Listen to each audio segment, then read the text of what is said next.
Napenda kumshukuru Mungu. Kabla ya yote napenda kuwashukuru kanisa zima kwa maombi yenu.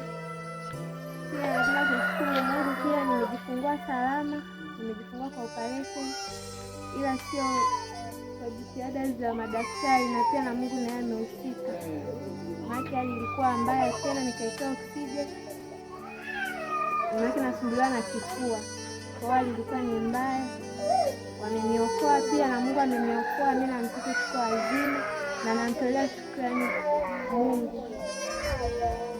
Amen. Karibu mama. Mama kama na neno karibu. Amina mama. Amina.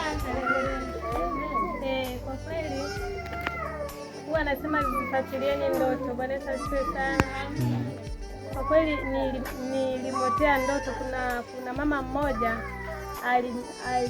alimfanya kuwa kama ndiye mwanae, kwa sababu alimwambia, bwana, mimi kwanza leo mimi nimekupenda sana, kwa leo yaani siku zote uwe mwanangu. Bwana asifiwe sana.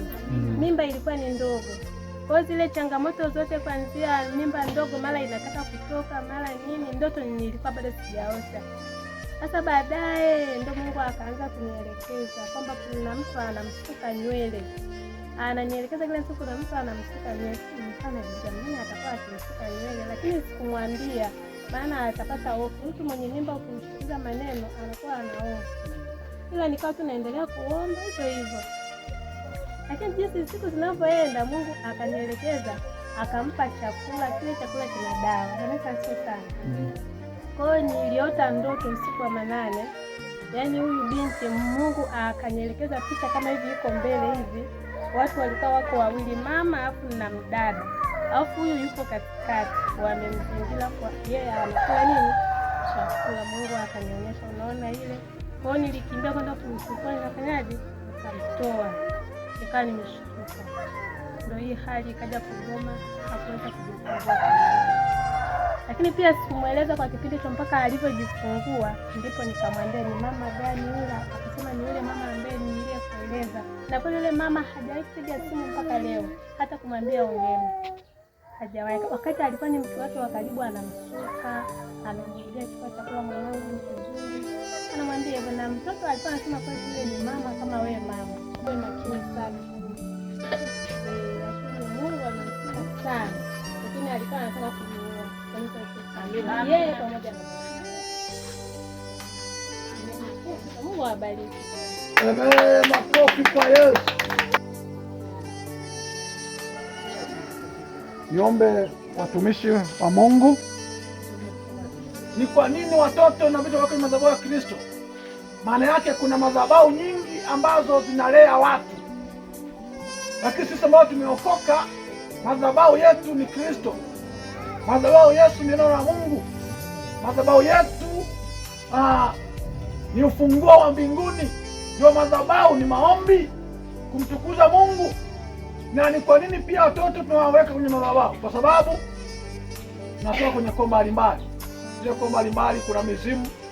Kuna mizimu ya ukoo, kuna mizimu ya mabibi, kuna mizimu ya mababu, kuna mizimu.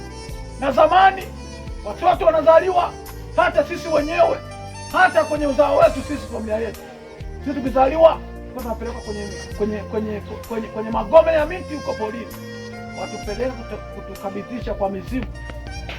Nakumbuka siku moja baba akatupeleka, sema nimewaleta watoto wangu muwalinde kwenye mizimu. Lakini mtoto unapomleta madhabahuni, maana yake unamtoa kwenye mikataba ya ukoo. Hapa anaanzisha kizazi kipya ambacho kizazi hicho hakifungamani na madhabahu tena ya ukoo, hautomfuatilia tena. Wasifiwe. Amina. Maana yake hapa ingekuwa ni mwingine, angempeleka kwa mganga wa kienyeji ili alindwe. Kwa hiyo madhabahu ya mizimu inaendelea kuenzi mambo yake, lakini sasa hivi amemleta madhabahu ya Mungu. Amina. Basi kusema haya, namweka wakfu Agata nani? Agata Ramadhani Rajabu, Agata Ramadhani Rajabu, tunamweka mbele ya madhabahu hii ya Kisima cha Uzima leo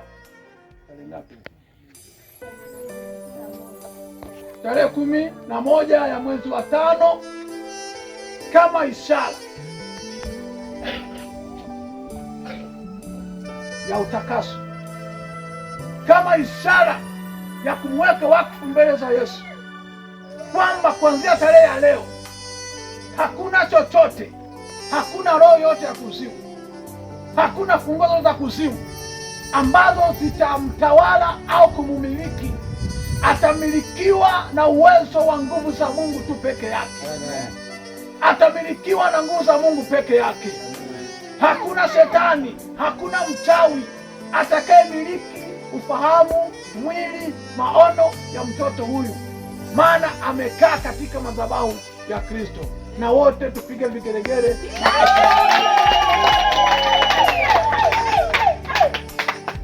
Basi niombe mzee wa kanisa,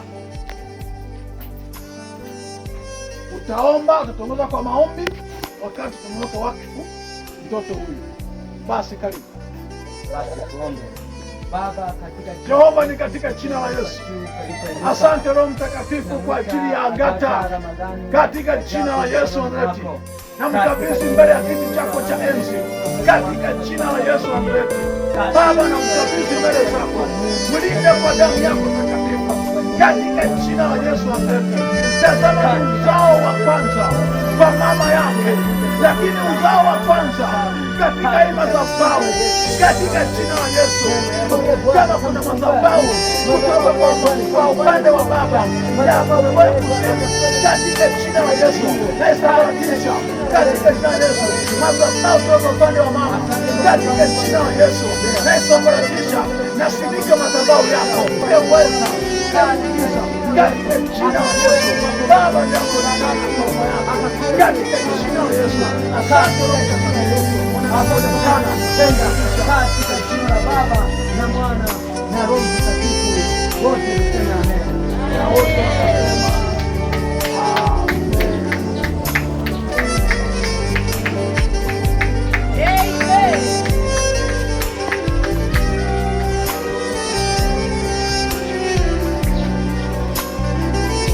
Baba, katika jina la Yesu namkabidhi mama Agata mbele zako kwa damu yako ya thamani, katika jina la Yesu. Tazama ni uzao wa kwanza, nahitaji uzao wa kwanza mwenye mpatia ukawa neema na baraka mbele ya kiti cha enzi, katika jina la Yesu.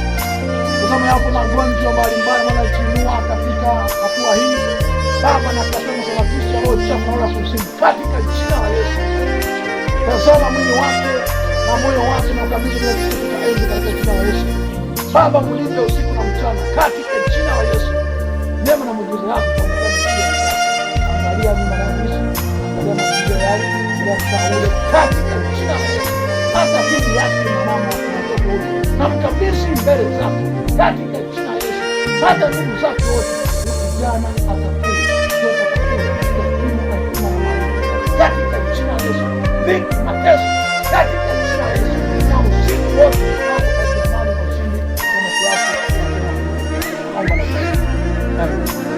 makofi kwa Yesu.